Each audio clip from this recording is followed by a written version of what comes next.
সম্মানিত পরবর্তী মঞ্চে উপস্থিত হয়েছে গাজীপুর জেলা বিএনপি সম্মানিত সদস্য সচিব মানুষের অভিভাবক আমার তলার ডক্টর আহমেদ চৌধুরী মঞ্চে আরো উপস্থিত আছেন কালিয়াকৈর উপজেলা আহ্বায়ক কমিটি সম্মানিত আয়োজক জনাব মোহাম্মদ ফজলুল ইসলাম শিকদার, কালিয়াকৈর উপজেলা আহ্বায়ক কমিটি সম্মানের সদস্য সচিব জনাব এর আনোয়ার হোসেন।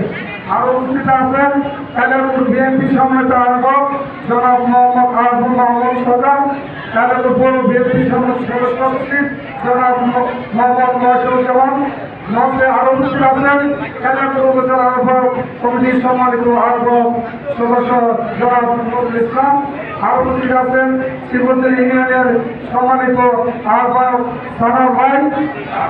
আরো আছেন শ্রীমন্দির ইউনিয়নের সম্মানিত জনাব সুতল শাহ এবং মৌজা ইউনিয়নের বিএনপি ও সমস্ত নেতৃত্ব ছাত্রদল যুবদল শাসক দল ও বাঙালি সহযোগী সংগঠনের নেতৃত্ব ও মঞ্চের সামনে উপস্থিত আরো আমার প্রাণ ভাই বোনেরা সকলের প্রতি আমার সালাম আসসালামু আলাইকুম।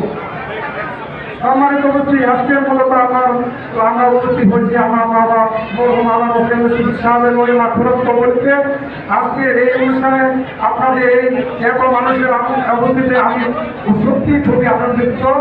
বিশেষ করে আমার রাজ্যের অভিভাবক জনাব সিদ্দিকী সাহেবের আজকে এই অনুষ্ঠানে উপস্থিত হতে আমি আরো বেশি আনন্দিত হয়েছি যে আজকে এই অনুষ্ঠানের মাধ্যমে আমি খুবই স্মরণ করছি গত 21শে জুলাই উত্তর বাহিনী স্কুল এক কলেজে বিমান দুর্ঘটনায় নিহত কর্মসূচি শিক্ষার্থী ও নিহত শিক্ষক দলকে সে সাথে তাদের সকল রুহের মাঠ করতে কামনা করছি এবং আমাদের জন্য মহান আল্লাহর কাছে দ্রুত শাস্ত্র কামনা করছি। সম্মানিত উপস্থিত আজকে আমার রাজ্যের উপস্থিতিতে আপনাদের সামনে আমি দু একটি কথা বলতে চাই। প্রিয় ভাই বোনেরা, আজকে আমরা যারা উপস্থিত হয়েছি আমাদের রাজনীতির দর্শনের ভিন্নতা আছে, সেটা স্বাভাবিক বিষয়। তবে আমি বিশ্বাস করি রাজনৈতিক ধারায় এই ভিন্নতার মাঝে বৃহত্তর পরিসরে আমাদের সবার মাঝে একটি বিষয় ঐক্যবদ্ধ হয়েছে, সেটি হলো একটি গণতন্ত্রী বাংলাদেশ প্রতিষ্ঠা করাই আমাদের লক্ষ্য। হ্যাঁ, আমরা সবাই মধ্যে করতে চাই যেখানে আর কখনো বেশিরভাগ স্বৈরাচার মাথা চারা দিয়ে আর উঠবে না, যেখানে আর কখনো যে আমরা সবাই একটি স্বাধীন সার্বভৌম বাংলাদেশ চাই, যেখানে কোনো মারামারি হারানি থাকবে না, জনগণের অধিকার নিশ্চিত থাকবে।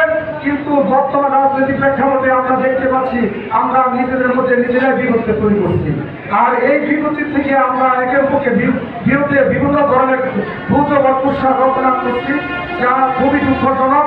এবং আমরা এটাই দেখতে পাচ্ছি আমাদের কালিয়াকৈর মাগীয় মানুষের নেতা জনাব ইশরাক আহমেদ সিদ্দিকীর নামে ভিন্ন গজব কুৎসা রচনা করা হচ্ছে, যা আমাদের জন্য বেদনাদায়ক।